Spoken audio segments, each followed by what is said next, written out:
Hello, friends. It's Suzanne Culberg. Welcome to episode 126 of the Nope Coach podcast. Why to never say, let me know if you need anything. Now, it sounds like such a kind and caring thing to say. Oh, let me know if you need anything. However, we often say that to placate ourselves rather than from a place of actually wanting to help.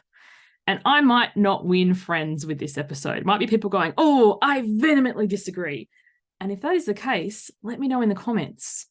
I'm only speaking from my own experience and the experience of the people I've worked with. So I don't pretend to be a universally renowned subject matter expert on this.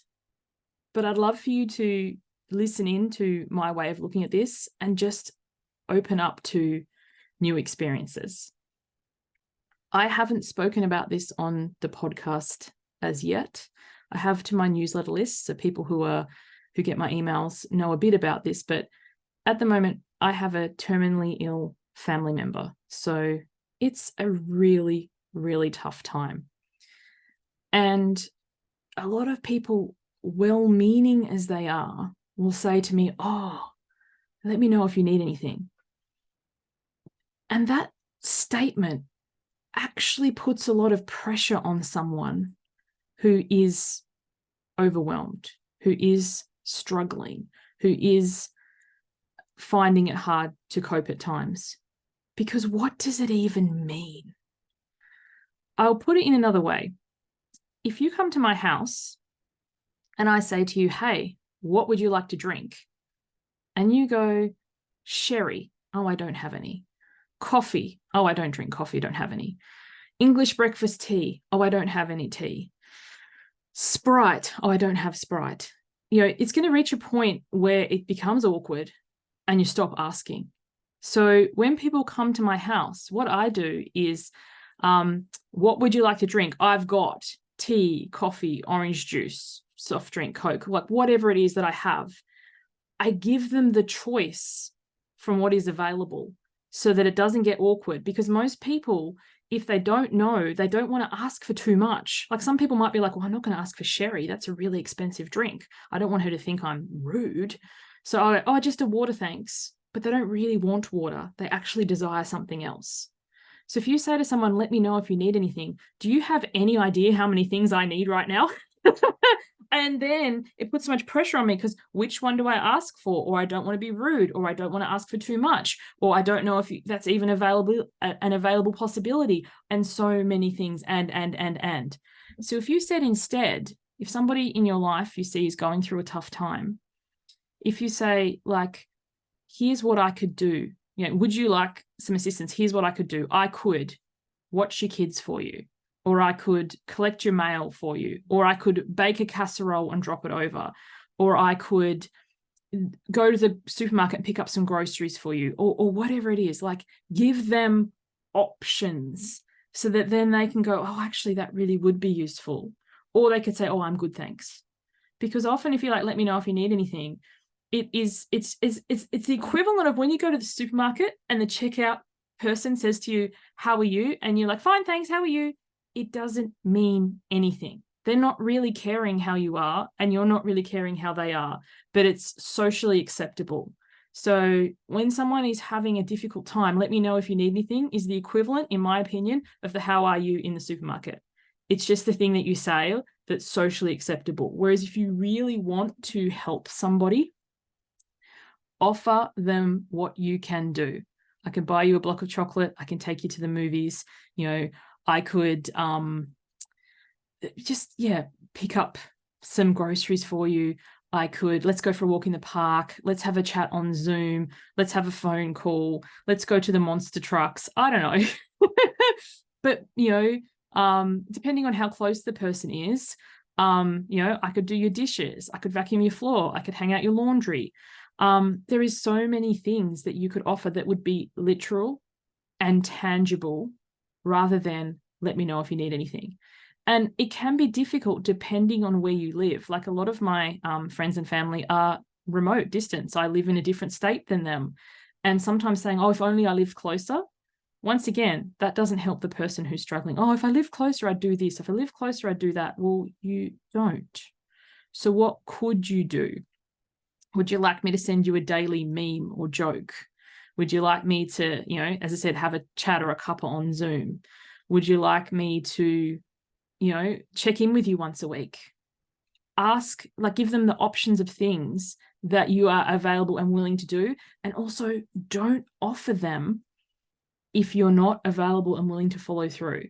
Because a person who's overwhelmed and has a lot going on really doesn't have the capacity to be let down in any other way. When a number of years back now, my kids are 8 and 10, when I was pregnant with my son, my husband was fly in, fly out. So I was home alone and I had preeclampsia, which is high blood pressure where they have to monitor it really strong.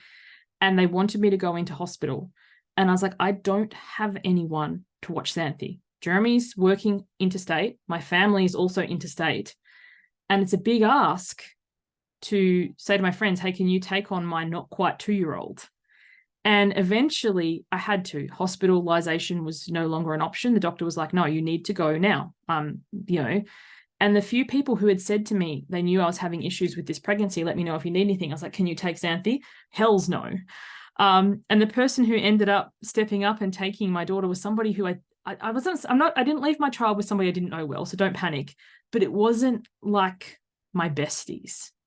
So, the people who do step up for you in moments, and that's how longer lasting and truer friendships can be forged, are the people who show up for you when you need it the most and follow through. And, what I appreciated most in that time were people who brought me food. A number of people did. Like, here is a cooked meal that you just need to warm up. Or like, sit down, woman, let me do your dishes. And I think sometimes we understate the value of the little things and how much a difference that can make in someone's life. A daily message or a daily joke or a daily meme, if that's what the person wants. Sometimes people want space. And that's another thing too, respecting when someone asks you for space. It doesn't mean they don't care about you. It doesn't mean that they don't love you. It just means at the moment they're at capacity, and reaching out or connecting with anybody else is beyond that. So really respecting if they say no thanks, or can you not follow up with me so much right now? Not making that mean anything about you, but letting them know that that's what they need. Because some people, like every person, needs different stuff. And for any of the women listening to this episode, sorry, men, you won't be able to relate to this. If you've been in labor, when you're delivering your child, you'll know exactly what it's like. I remember when I was giving birth to Xanthi, I said to Jeremy, I wanted ice. And then he brought the ice. I was like, no, I want a heat pack. And then he goes and gets a heat pack. I was like, I want a massage. Not that hard. Not that, like, in labor, I've never been more specific about what my wants were as anywhere else in my life, and how they changed frequently. So if you know someone who's having a challenging time, give them a little bit of slack if what they ask for changes frequently, because sometimes it might be like, yeah, message me every day. Oh, actually, don't message me. Oh, can you message me again? Or, yeah, I'd like you to pick up my kids. Oh, no, I don't. Like, when your brain is foggy and there's many things going on, you can chop and change a lot. And when times have calmed down and it's clearer again, being able to have the conversation and say, thank you for being there for me in this challenging time, can make all the difference. And also, if you aren't available for anything, that's totally okay too. Don't think that you have to offer.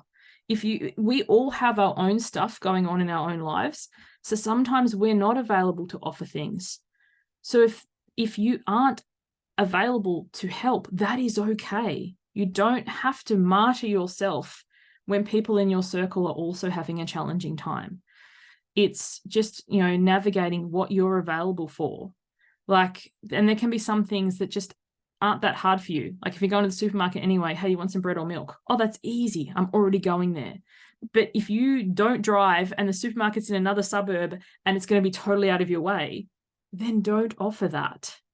So yeah, this would make an excellent conversation. So I'm sure this will come up in the upcoming round of Why Wait, or any of the programs that I run, or if you come to Get Coached. If you want to go deeper into this, then let's do it, because the smallest change in our language when we're supporting others can make the biggest effect.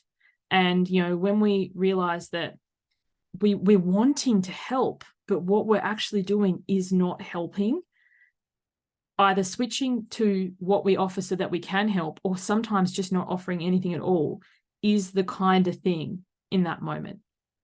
Hope this has been helpful. Thanks for listening in. See you on the next one. Bye for now.